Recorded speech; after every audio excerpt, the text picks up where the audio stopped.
હું સ્કૂલ પ્રાર્થના ગ્લોબલ સૈનિક સ્કૂલમાં ભણું છું ધોરણ 8માં। આજે હું નાસ્તાના સમયે નાસ્તો કરવા ગયો હતો ત્યારે મારા ડ્રીલ ઇન્સ્ટ્રક્ટરે કીધું કે તને ટ્રસ્ટી બોલાવે છે, તો હું ટ્રસ્ટીની ઓફિસમાં ગયો અને ટ્રસ્ટીની ઓફિસમાં એક છોકરો હતો 7માનો।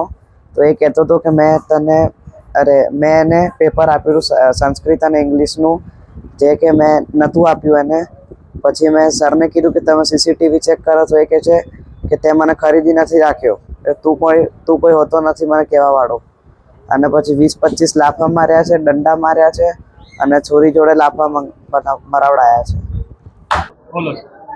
મારું નામ શીતલ કુમાર નરેન્દ્રભાઈ દાઉદિયા છે। હું હાલ લુણાવાડા રહેવાસી છું। મારો છોકરો પ્રાર્થના ગ્લોબલ સૈનિક સ્કૂલમાં ભણે છે અને હોસ્ટેલમાં રહે છે। સવારે 11 વાગ્યાના સમયે ટ્રસ્ટી છે પ્રાર્થના ગ્લોબલના હરીશભાઈ પટેલ, જેઓએ બરાબર ફોન કરીને એમ કીધું કે તમારા છોકરાએ પેપર લીક કર્યું છે 7મા ધોરણનું, તો તમે તાત્કાલિક સ્કૂલમાં આવો। એટલે અમે સ્કૂલમાં ગયા હમણાં કલાક પહેલાં।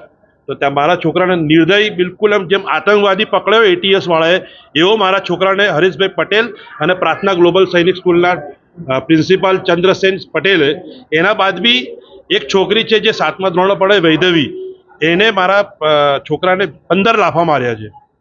તો હું તમારા જોડે એક આશા રાખું છું મોડાસા સરકાર જોડે કે મારા છોકરાને આતંકવાદી નથી, એક સામાન્ય અમે ઘરમાંથી આવે છે, વિદ્યાર્થી છે, એને આવો ના માર મરાય, બસ તમે ન્યાય આપો।